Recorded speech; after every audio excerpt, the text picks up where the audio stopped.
Assalamualaikum warahmatullahi wabarakatuh. Di sini saya akan mempresentasikan tentang sejarah perkembangan Islam di Asia yang diampu oleh Bapak Absaruddin Mukhlis MH. Pertama, saya akan membahas tentang kedatangan Islam di Asia. Masuknya agama Islam ke wilayah Asia Tenggara mempunyai keistimewaan, yaitu dengan jalan damai berangsur dan diterima dengan sukarela oleh penduduk. Meskipun tidak sekaligus, Islam masuk ke Asia Tenggara disebarluaskan melalui kegiatan perdagangan dan para sufi secara damai, terbuka, tanpa pemaksaan, sehingga bisa mudah diterima masyarakat Asia. Mengenai kedatangan Islam di negara-negara yang ada di Asia Tenggara, hampir semuanya didahului oleh instruksi antara masyarakat di wilayah kepulauan para pedagang Arab, India, Bengal, Cina, Gujarat, Iran, Yaman, dan Arab Selatan. Pada abad ke-5 sebelum Masehi, kepulauan Melayu telah menjadi tempat persinggahan para pedagang. Kondisi ini yang dimanfaatkan para pedagang Muslim yang sehingga untuk menyebarkan Islam pada warga sekitar pesisir. Penyebaran agama Islam di Asia. Berkaitan hal ini, Muka Tajra Sasmita mengemukakan ada 6 saluran masuk Islam ke Asia Tenggara yang berkembang, yaitu 1. Saluran perdagangan. Sejak abad ke-1, kawasan Asia Tenggara, khususnya Selat Malaka, telah memiliki kedudukan sangat penting dalam kegiatan perdagangan dan pelayaran internasional karena posisinya yang menghubungkan negeri di Asia Timur, Asia Tenggara, dan Asia Barat. Kesibukan lalu lintas perdagangan kawasan Asia Tenggara pada abad ke-7 sampai abad ke-16 itu membuat pedagang-pedagang Muslim Arab, Persia, dan India turut ambil bagian perdagangan di negeri-negeri Barat, Tenggara, dan Timur benua Asia. Pengerahan inilah yang menjadikan adanya perubahan sistem kehidupan di Asia Tenggara yang sebelumnya di masa kerajaan berjaya. Kepercayaan dominan di kalangan masyarakat adalah dinanisme. Dengan adanya pengaruh perdagangan Islam, banyak kemudian masyarakat beralih menganut monoteisme. Salah satu kerajaan yang memiliki peran dalam penyebaran sejarah peradaban Islam di Asia Tenggara adalah Samudra Pasai. Kerajaan yang sampai sekarang dipercaya sebagai kerajaan Islam tertua dan pertama yang ada di Indonesia dan di Asia Tenggara, yang berpusat di Aceh, dipimpin seorang raja Muslim yang bernama Sultan Malikus Solihah.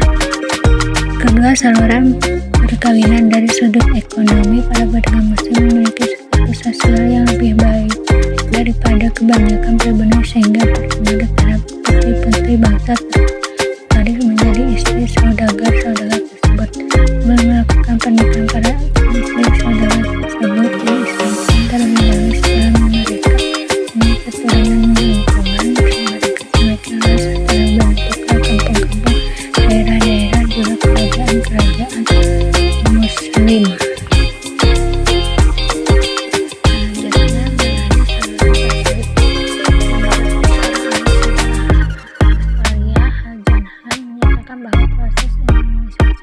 Asia Tenggara dipengaruhi ajaran tasawuf dan amalnya, serta adanya dakwah jihad yang dilakukan oleh para sufi yang datang bersama dengan pedagang Muslim.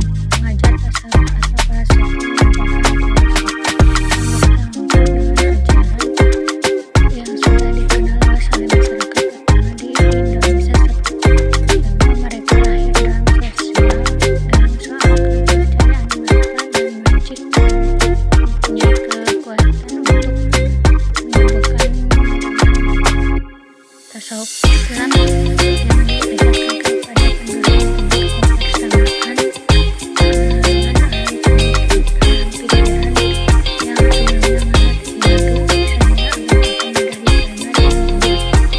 sehingga agama itu mudah diterima dan antara ahli tasawuf yang memberikan Indonesia seperti Hamzah Fansodi Aceh, Selim Abang, dan Sunan Panggung di Jawa. Ajaran mistik ini masih dikembangkan di abad 9 Masehi, bahkan di abad 20 Masehi. Selanjutnya, melalui saluran pendidikan Islamisasi juga dilakukan oleh guru agama, kiai, dan ulama melalui pendidikan di sekolah maupun pesantren. Di pesantren atau pondok calon guru, calon kiai, atau ulama mendapatkan pendidikan agama secara Setelah keluar, mereka kembali ke kampung masing-masing untuk berdakwah di tempat-tempat tertentu untuk mengajarkan Islam. Misalnya pesantren yang didirikan oleh Raden Rahmat di Ampel, Surabaya, dan Sunan Giri di Keluaran pesantren Himar diundang ke Maluku untuk berdakwah. Selanjutnya, melalui saluran politik, kebanyakan penduduk masuk Islam setelah raja memeluk Islam terlebih dahulu. Pengarahan politik raja sangat membantu tersebarnya Islam di suatu wilayah. Kemenangan kerajaan Islam secara politis dapat menarik penduduk kerajaan bukan Islam masuk memeluk agama Islam. Nah, dapat saya simpulkan bahwa Islam masuk dan berkembang di Asia melalui berbagai jalur penyebaran, seperti melalui jalur perdagangan, perkawinan, tasawuf, pendidikan, seni, serta jalur politik. Islam merupakan agama yang berpedoman pada Al-Quran sehingga mudah diterima oleh masyarakat setempat. Seluruh perjalanan sejarah umat Islam di Asia Tenggara telah menyebabkan pencampuran budaya lokal dengan ajaran Islam sehingga menghasilkan budaya yang dinamis dan penerimaan Islam secara damai di Asia.